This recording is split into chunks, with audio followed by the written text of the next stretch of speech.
Hello friends, welcome back to my channel, A Little Geek, A Little Chic. Today I'm coming at you from the lake. It is hot. It is plus 33 right now, and it's only about 11 o'clock in the morning, almost noon. We are currently, breakfast is being cooked downstairs, aka brunch. I was going to film my TBR for July for you guys yesterday on July 1st. However, I may have been in the water a bit too long and had a bit too many drinks. So, on that note, I am filming this now, July 2nd, and I'm going to let you guys know the books that I intend to read in the month of July. If you can hear some background noises, it is a busy time at the lake. It's hot, everybody's out here. The guy next door has decided to pressure wash his cabin. Awesome. And the street is right behind me and the main beach. I'm just going to pick you guys up here and give you a little view of how close we are to the water. That's it. Right there. That blue you see in the trees, that's lake.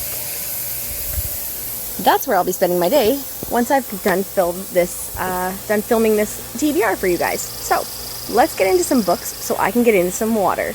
I'm ready. Got my swimsuit on, my cover-ups on, sunscreen SPF 50 reapplied, and I have a beach hat. So, everything is lined up. Ooh, and a floaty for my beach reading. Everything's lined up for a great day at the beach, and I'm excited to dive into some of these books. To start off the month, I am going to finish a book that I started before we moved, which is The Martian by Andy Weir. So if you're not familiar with this book, it is, my nose is itchy too because bugs.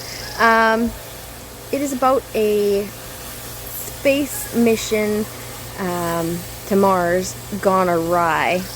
I believe it was Mars. The ships leave this guy behind thinking he has perished, but he has not. If you have read the book, it is a great book. From what I've read so far, I'm about 100 pages into it, and I'm really enjoying it. I actually was picked by my husband. To be honest, the only reason I didn't finish this book in like April, May as we were moving, and I completely forgot about this book with all the chaos that was ensuing. So, I will pick this up and finish it. It's a great book to take with me down to the beach. It's one of the little pocket paperbacks, so it's good for beach reading. So this is going to come with me to the beach today and likely tomorrow. Next book on my list, because July is, Canada Day month and whatnot, not going to get into all the political stuff on the channel, but I decided to read this Canada Weird, Strange, and True book that I've had on my shelf for a while. It's got a bunch of topics, etc. here based on Canada. So just little tiny blurbs about Canada, communities, how things started, and like little facts about Canada that you might not have known that are weird, strange, and true. So I've had this for a while, and I think it's just a good read to pick up and read a couple of little short blurbs, stories, etc. whilst you're in between books to kind of gear you up for some more reading. And history is always a good thing to know about and be mindful of, even the weird, strange, and true facts that you might not have known about. It's kind of like gives me one of those bathroom reader vibes back in the day, if you ever had those, or your grandparents or anyone had those in their bathrooms. That's kind of the vibe I get from that book. Just like short little tidbits of information you can pick up at your leisure and put down. Next up, I've been kind of on the cozy murder mystery vibe lately, so I picked up Arsenic and Adobo recently, which is a new release. I believe it was in May that it was released. Wow, that just got loud. I believe it was in May that it was released, and it's just like this lady who has a restaurant, and her ex-fiance, boyfriend, what have you, so sorry about that noise. I've tried to film this a couple times, and it's not getting any better, so we're just dealing with it. And we have a horsefly in our shot. Thus is lake life. This is a story of a lady who has a restaurant, and she cooks food, and her ex-boyfriend, ex-fiance, I can't remember what the relation is, comes in, eats at her restaurant, and then dies.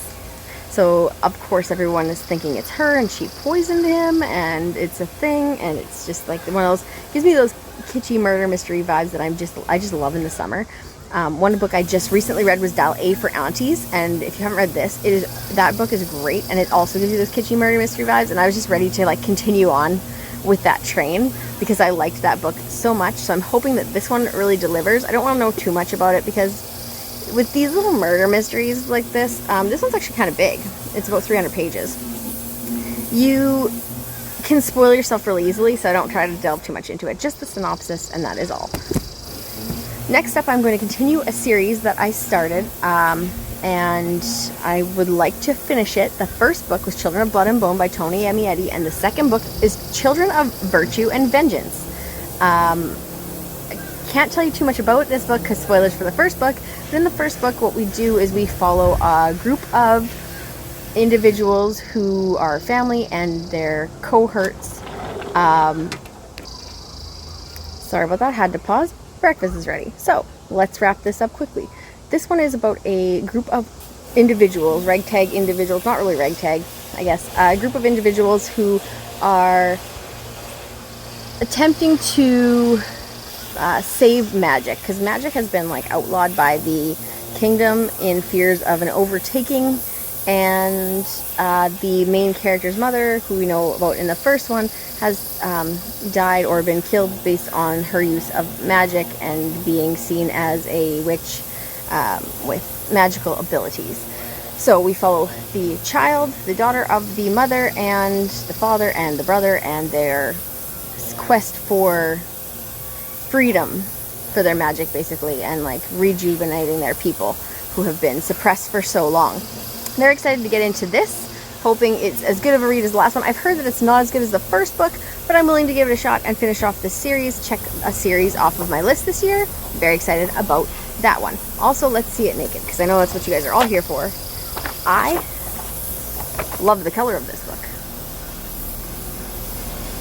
Just basic black, but the color is like a teal, aqua. Very nice. Next book on my list is a manga.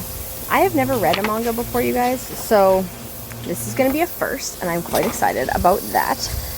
It is called My Brother's Husband, and what it is it's a manga about a Canadian gentleman and his relationship with his husband's family. So his husband has died, and he is attempting to get to know or be familiar with his husband's family, who, as you know, some Asian cultures aren't as accepting to alternative lifestyles. So he has to kind of win them over, and he's going there to do so. And it's kind of the story about him meeting his husband's brother and his husband's niece. And I'm very excited to pick this book up. I had it on my list for a while. There are some sequels to it, and I will hopefully pick them up after. I'm very nervous to read this because if you're not familiar with mangas, they read backwards. So they open backwards and they read backwards, which is going to be very interesting to try to figure out. This is the first time I've read it. Hopefully it comes to me naturally and quickly, and that's easy for me to get into and not get too confused by. Last book on my list will be surprise to nobody, because I love Taylor Jenkins Reid, and that is Malibu Rising. So this book I picked up just recently, spoiler for my June TBR, and I am very excited to get into this.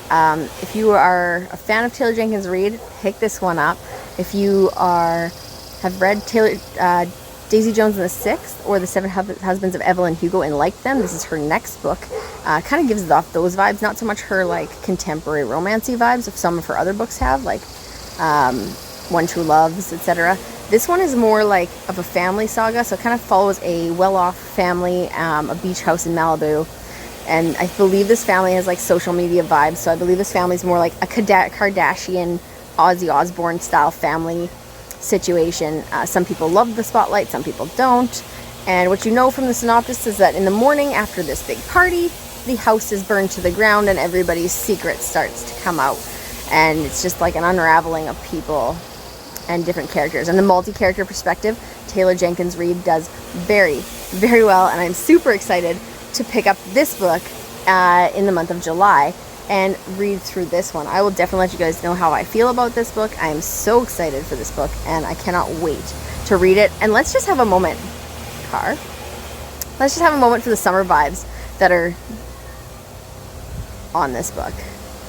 It gives me all the summer feels, and I'm so excited to read this. Maybe in the sunshine, maybe on the beach, who knows.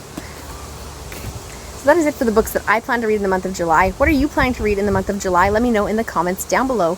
Please like and subscribe. I appreciate all the comments, as always, all the likes, all the subscribes, and I will see you soon with another video. Have fun and enjoy the sun.